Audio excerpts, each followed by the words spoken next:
Gente, eu quero contar também que o secretário do Tesouro Nacional, Rogério Seron, sinaliza que o bloqueio no orçamento só deve acontecer no mês de maio. Eu vou conversar com o André Anelli, que vai trazer as informações para a gente agora.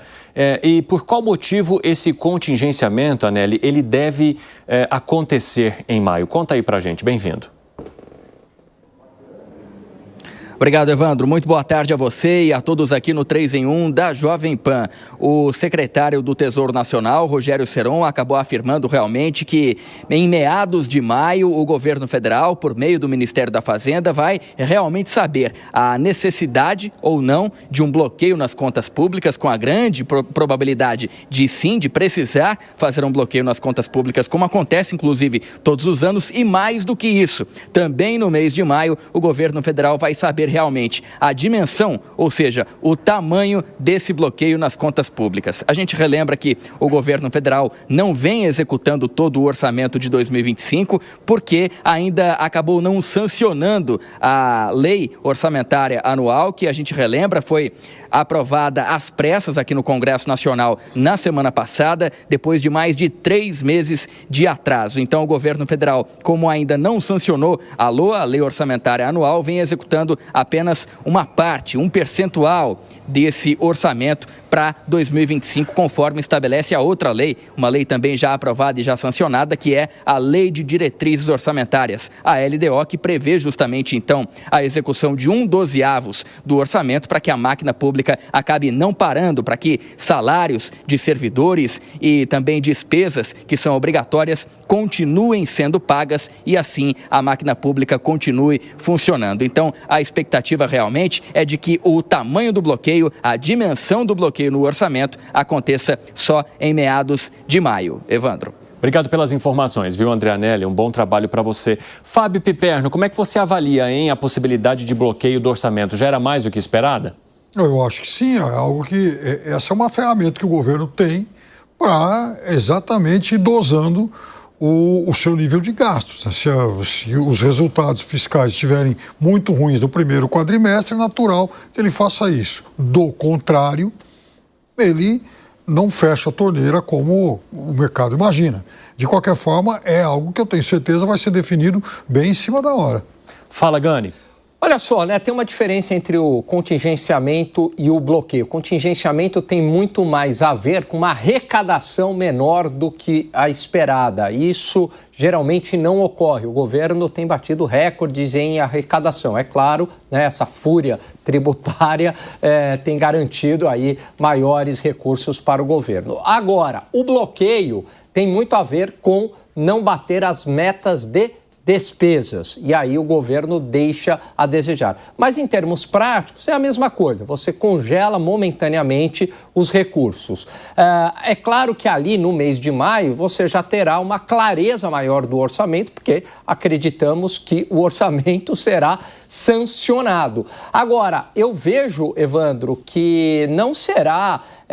mesmo tendo um bloqueio, será um ano que o governo agirá com responsabilidade fiscal, com corte de gastos. Muito pelo contrário, as sinalizações até agora são no sentido de mais gastos, com liberação de crédito, com flexibilização de regras do crédito consignado para o setor privado, com liberação do FGTS, com aumento de obras públicas, etc.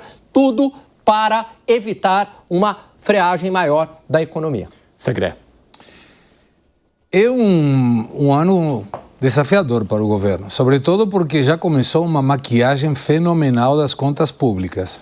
Para compartilhar com a nossa audiência, no orçamento 2025, na arrecadação do CARF, aquele órgão que é um conselho de arrecadação para questões da Receita Federal, que foi modificada a lei, só lembrando, para que o governo tivesse o voto minério, ou seja, que permita uma arrecadação maior.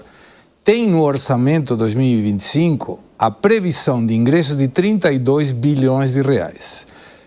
No ano anterior eram 55 bilhões, o que foi previsto, e arrecadaram 500 milhões. Ou seja, é um chute no ar fenomenal.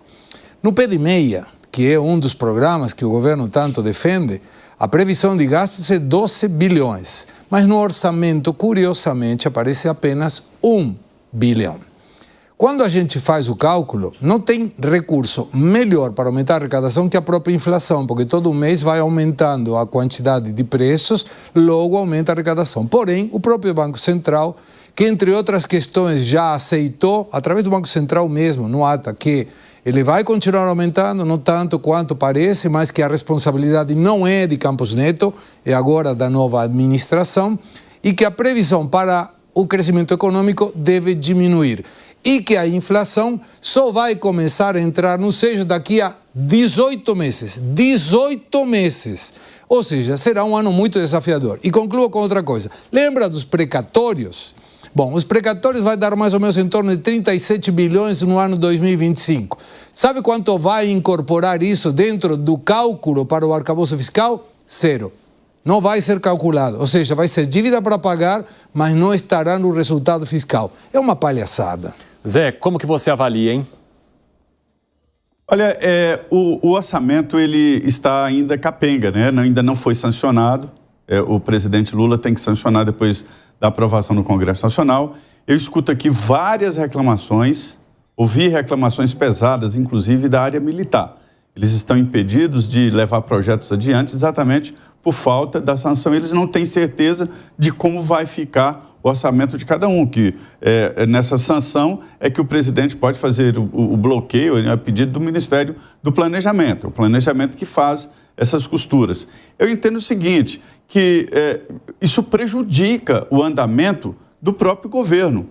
Embora setores da equipe econômica acham que essa paralisação, né, com o atraso da votação e agora também o atraso na sanção, eu acho que já deveria estar no Diário Oficial, isso economiza recursos para o próprio governo, mas atrapalha vários setores que estão impedidos de gastar, presos naquele 1/12. Nem todos podem gastar 1/12. Mas eu entendo que esse bloqueio do orçamento, ele tem que ser feito com critérios, tem que ser feito com o chamado gasto bom. Existem gastos bons, os que podem gerar no futuro mais renda ou desenvolvimento do país, por exemplo, investimentos em infraestrutura. Então, é uma decisão que eu considero importante do governo, da equipe econômica. Eu não acredito que isso fique só no Ministério do Planejamento.